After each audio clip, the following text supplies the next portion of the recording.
ابھی آپ کو براہ راست چلیں گے وفاقی وزیر اسد عمر اور معاون خصوصی ڈاکٹر فیصل گفتگو کر رہے ہیں۔ لوگ موجود ہوں اور انہوں نے ماسک نہ پہنا ہو۔ اب ظاہر ہے جہاں کھانا پینا ہوگا وہاں ماسک تو نہیں پہن سکتے لوگ، ماسک تو اتارنا ہی پڑتا ہے، اور ایک چھوٹی جگہ میں بند جگہ میں اس کی وجہ سے اس پھیلاؤ کے اندر بہت زیادہ اس کی وجہ سے پھیلاؤ بڑھ رہا تھا۔ ہم ساتھ ساتھ یہ بھی بتاتے جائیں کہ جو عام عوام کی زیادہ تر جگہیں ہوتی ہیں، جن کو جس طرح ٹرکر کے اڈے ہیں، ڈھابے جن کو عرف عام میں کہا جاتا ہے، یہ پابندی اس کے اوپر نہیں ہوگی جو کھلے ہوئے ہیں، اور اس کی پوری تفصیلات NCOC جو ہے وہ کل واضح کر کے صوبائی حکومتوں کو بھجوا دے گی کہ کون سے ریسٹورانٹس کے اوپر اس کا اطلاق ہوتا ہے اور کون سے جو ہیں اس کے باوجود کھلے رہ سکتے ہیں۔ تیسری چیز جس کا ذکر کیا گیا، جس کے اوپر بات چیت ہوئی، وہ یہ تھی کہ ظاہر ہے پاکستان میں ماشاءاللہ مسجدیں آباد ہیں، بڑی تعداد میں پاکستانی جو ہیں وہ اپنی نماز جو ہے مسجد جا کر پڑھتے ہیں، اور اگر آپ کو یاد ہو کہ رمضان کے اندر یہ بڑا ایشو جو ہے ڈسکس کیا گیا تھا، بہت بڑی تعداد میں مسلمان ممالک نے مساجد بند کر دی تھی، لیکن الحمدللہ پاکستان کے اندر مسجدیں آباد رہی تھیں، تراویح بھی ہوئی، نماز بھی چلتی رہی، اور مجھے اس کی بڑی خوشی ہے، اور میں نے اس کا پہلے بھی کئی دفعہ ذکر کیا ہے کہ پاکستان میں جو مختلف سرگرمیاں تھیں جس کے اندر ہم نے دیکھا کہ حفاظتی تدابیر یا SOP کی کمپلائنس جو ہے وہ کہاں زیادہ عمل درآمد ہو رہا ہے، تو ان میں سے ایک مساجد بھی تھی، اور ہمارے علماء جو ہے انہوں نے اس کے اندر ایک بڑا کردار ادا کیا۔ لیکن وہ لوگ جو مسجد جاتے ہیں نماز پڑھنے کے لیے، ان کو پتہ ہوگا کہ پچھلے 1-2 ماہ سے جو ہے وہ آہستہ آہستہ حفاظتی تدابیر کے اندر کمی آتی گئی ہے، تو ضرورت یہ محسوس کی گئی ہے کیونکہ ایک بہت بڑی تعداد میں پاکستانی جو ہیں وہ مساجد جا کے نماز پڑھتے ہیں، کہ تمام صوبائی حکومتوں سے کہا گیا ہے کہ صوبائی انتظامیہ جو ہیں وہ اپنے صوبے کے جو علماء ہیں، جو جید علماء ہیں، جو ایسے لوگ ہیں جن کی بات سنتے ہیں، جن کی بات پر ہدایات پر عمل کرتے ہیں، ان کو بلایا جائے، اور ان سے جس طریقے سے پہلے رمضان کے شروع میں ہم نے کیا تھا اسی طریقے سے دوبارہ ایک دفعہ درخواست کی جائے کہ وہ بھی یہ پیغام جو ہے وہ تمام پاکستانیوں تک اور تمام نمازیوں تک پہنچائیں، اور تاکہ ہماری مساجد جیسے پہلے آباد رہیں اور بھری رہیں، اسی طریقے سے ہماری نماز اور عبادت بھی چلتی رہے اور لوگوں کی صحت کی بھی حفاظت ہو سکے۔ آخری چیز جس کے اوپر بات چیت کی گئی وہ تھی جو بڑے اجتماعات ہو رہے ہیں، اور ظاہر ہے اس کے اوپر پابندی لگا دی گئی ہے۔ NCOC نے یہ پہلے فیصلہ کیا تھا، اس کے بعد NCC نے اس فیصلے کی توثیق کی، اور یہ فیصلے جو ہیں وہ ضروری ہے یاد دہانی کرانے کے لیے کہ اسلام آباد ہائی کورٹ ان فیصلوں کی توثیق بھی کر چکا ہے، اور انہوں نے تو بڑا واضح ایک فیصلہ آیا ہے کورٹ کا جس کے اندر یہ کہا گیا ہے کہ یہ جو فیصلے کیے جا رہے ہیں NCOC سے NCC سے لوگوں کی صحت عامہ کا خیال کرنے کے لیے یہ حتمی فیصلے ہیں اور ان پہ عمل درآمد کرنا ضروری ہے۔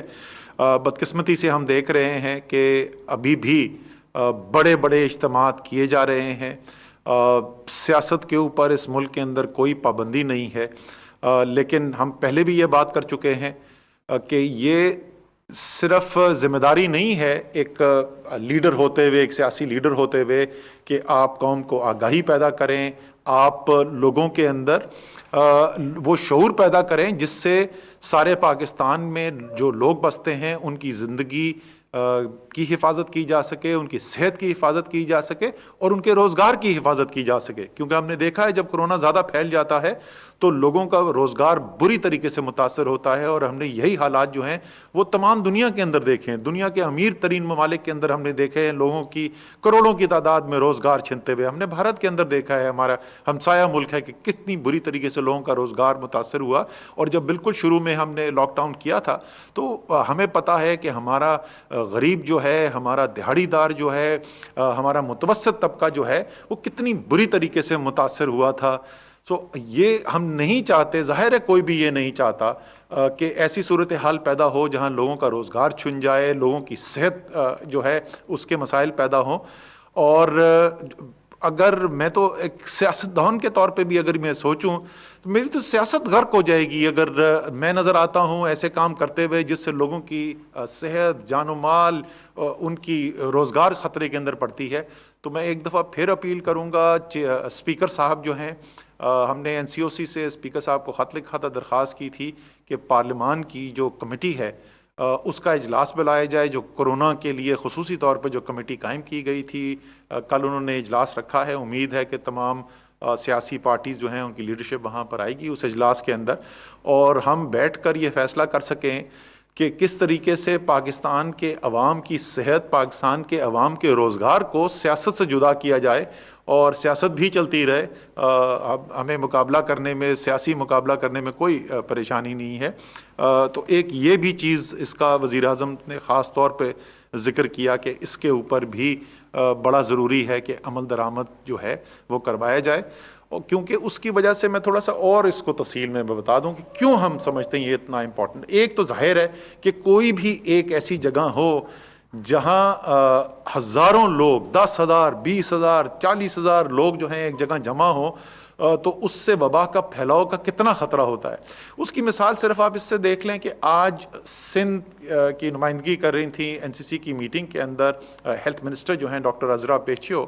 اور انہوں نے کہا کہ احساس کا جو غریب ترین پاکستانیوں کو ریلیف فراہم کرنے کا جو پروگرام ہے, وزیر اعظم نے فیصلہ کیا تھا کہ دوبارہ سے اس کا ایک اگلا راؤنڈ شروع ہو رہا ہے, جس میں دوبارہ لوگوں کو جس طریقے سے پہلے ان کی مالی معاونت کی گئی تھی ایسے ہی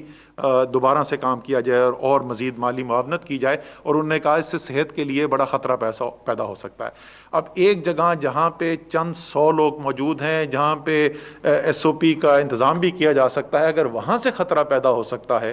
تو ایک جگہ جہاں پہ 20,000, 30,000, 40,000 لوگ ہیں تو وہاں سے آپ سوچیں کہ کتنا خطرہ پیدا ہو. تو ایک تو یہ براہ راست خطرہ ہے. اس سے زیادہ اہم جو چیز ہے وہ یہ ہے کہ جب میں یہ دیکھتا ہوں, میں گھر بیٹھا ہوا ہوں, میں ایک سیاسی پارٹی کا ووٹر ہوں, میں کسی شخص کو اپنا لیڈر مانتا ہوں, جب میں وہ دیکھتا ہوں کہ وہ سیاسی لیڈر جو ہے وہ جلسے کر رہا ہے اور وہ 20-20, 30-30 ہزار لوگوں کو بلا رہا ہے, تو میں کیا سمجھوں گا کہ کیا مجھے واقعی میں کوئی حفاظتی تدابیر پہ عمل کرنا چاہیے, کیا واقعی میں میرے لیے کوئی خطرہ ہے. تو یہ جو بلا واسطہ جو اس کا اثر ہے وہ اس کے بالواسطہ اثر سے کہیں زیادہ اہم ہے. تو پھر جیسے میں نے کہا کہ میری تو اپنی ذاتی طور پر بھی اپیل ہوگی تمام لیڈرشپ سے, اور کل کی میٹنگ جو ہے پارلیمان میں جو بلائی گئی ہے, امید ہے اس کے اندر کوئی اچھے فیصلے کیے جائیں گے. میں تفصیل کے لیے جو صورتحال ہے فیصل سلطان صاحب سے ریکویسٹ کروں گا, لیکن صرف اس بات پہ, موٹی بات پہ میں ختم کرتا ہوں کہ صورتحال کتنی خطرناک ہے. اور میں یہ یاد دہانی کرا دوں کہ یہ اسد عمر اور فیصل سلطان آج نہیں کہہ رہے, ہم نے اکتوبر کے پہلے جو حصہ اشرا تھا, جس وقت پاکستان میں کیسز کی پازیٹیوٹی ریشو 2% کے قریب تھی, جس وقت پاکستان میں اموات 6, 7, 8 یومیہ سے زیادہ نہیں ہو رہی تھی, اس وقت ہم نے یہ وارننگ دینی شروع کی تھی کہ دیکھیں آگے صورتحال ادھر جاری ہے اور ضرورت ہے احتیاط کی. آج ہم وہاں پر پہنچ گئے ہیں جہاں پر 1750 سے زیادہ ہمارے ملک کے اندر لوگ جو ہیں وہ آکسیجن ان کو درکار ہے, وہ مختلف ہسپتالوں کے اندر ہیں, جو کوئی لو فلو آکسیجن پہ, کوئی ہائی فلو آکسیجن پہ اور کوئی وینٹیلیٹر کے اوپر ہے. جب جون کے اندر سب سے زیادہ برے حالات ہوئے تھے, اور آپ کو یاد ہوگا کہ اس وقت کیا صورتحال تھی, لوگوں کو یہ خطرہ ہوتا تھا کہ بیڈ ملے گا یا نہیں ملے گا, آکسیجن جس کو درکار ہے وہ ملے گی بھی کہ نہیں ملے گی. تو اس وقت تقریباً 3300 سے 3400 لوگ آکسیجن کے اوپر مختلف ہسپتالوں میں تھے. جس رفتار سے پچھلے 3 ہفتے کے اندر ہم نے یہ اضافہ ہوتے ہوئے دیکھا ہے, اگر اسی رفتار سے یہ اضافہ ہوتا رہا, اور کوئی وجہ نہیں ہے کہ یہ اسی رفتار سے نہ ہوتا رہے, اگر ہم نے رویے نہیں بدلے اور حفاظتی تدابیر پر عمل نہیں کیا, تو آج سے صرف 2 ہفتے کے بعد ہم اسی صورتحال کے اندر ہوں گے جہاں جون میں جو پہلی پیک تھی اس وبا کی پاکستان کے اندر, وہ صورتحال تھی. خدا نخواستہ ہم وہاں جا رہے ہیں. اس لیے تمام پاکستان سے اپیل ہے, اس سے زیادہ آسان نسخہ کوئی نہیں ہو سکتا. حفاظتی تدابیر اتنی آسان, مصافحہ کرنے سے گریز کریں, سلام کر لیں, عزت سے لوگوں کو مل لیں, اپنے باہر جہاں پر جائیں جہاں زیادہ لوگ موجود ہوں یا کسی بند جگہ میں جہاں زیادہ لوگ بیٹھے ہوئے ہوں, ماسک پہن لیں, جب بھی موقع ملے یا ہاتھ دھو لیں صابن سے یا سینیٹائزر استعمال کر لیں, اور دوسرے جتنے لوگ ہیں ان سے ذرا سا فاصلہ رکھیں. اس سے سستا, اس سے آسان حفاظتی تدابیر کیا ہو سکتی ہیں؟ یہ اگر آپ کر لیں اتنی آسان سی چیز, تو جس طریقے سے اللہ تعالیٰ نے پہلے پاکستان کی حفاظت کی تھی, آگے بھی بہتر حالات رہیں گے. اور اگر اس پہ حفاظت نہیں کرتے تو کیا نقصان ہو سکتا ہے جو ہم نے تمام دنیا کے اندر دیکھا. بھارت کے اندر اس وقت 1,30,000 لوگوں سے زیادہ کی اموات ہو چکی ہے. دنیا کے اندر کروڑوں لوگوں کی روزگار چھن گئی ہے. تو امید ہے کہ پاکستانیوں نے جس طریقے سے پہلے اپنے رویے بدلے تھے, پہلے جس طریقے سے عمل کیا تھا اور دنیا نے تعریف کی, بڑے بڑے لوگوں نے, بڑے بڑے اداروں نے پاکستان کی مثال دی کہ کتنا اچھا کام کیا تھا, امید ہے اسی طریقے سے ہم آگے بھی کام کریں گے. تو اب میں درخواست کروں گا فیصل سلطان سے کہ ذرا تفصیل بتائیں کہ صورتحال پیدا کیا ہوتی جا رہی ہے اور کہاں جا سکتی ہے. بہت شکریہ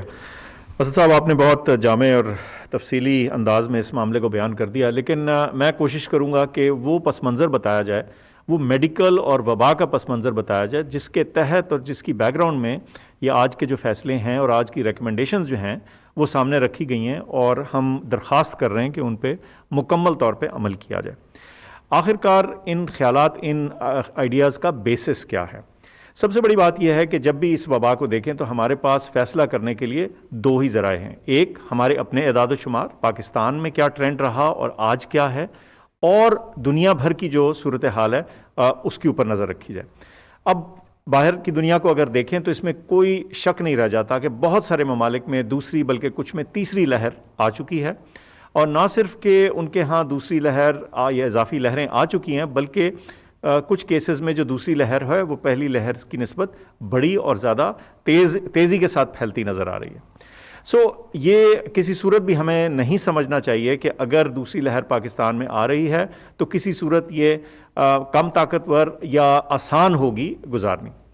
اب ہم اگر اپنے اعداد و شمار پہ نظر رکھیں تو جیسے اسد صاحب نے بتایا کہ جو ہماری شرح ہے اموات کی, اس میں ایک واضح اضافہ نظر آ رہا ہے. گزشتہ 24 گھنٹوں میں 48 لوگوں کی ڈیتھ ہوئی. اس سے پہلے پہلے جب ہمارے ہاں صورتحال بہتر تھی اور وبا کچھ بہتر کنٹرول میں تھی تو اوسطاً 6, 8, 10 اس سے کم اموات ہو رہی تھیں, اور یہ انتہائی ایک واضح اضافہ ہے ڈیتھس میں, جس میں کسی کو کوئی شک نہیں ہونا چاہیے. یہ واضح ہو جانا چاہیے کہ وبا نہ صرف کہ پھیل رہی ہے بلکہ جو اپنا اثر ہے خطرناک وہ بھی دکھا رہی ہے.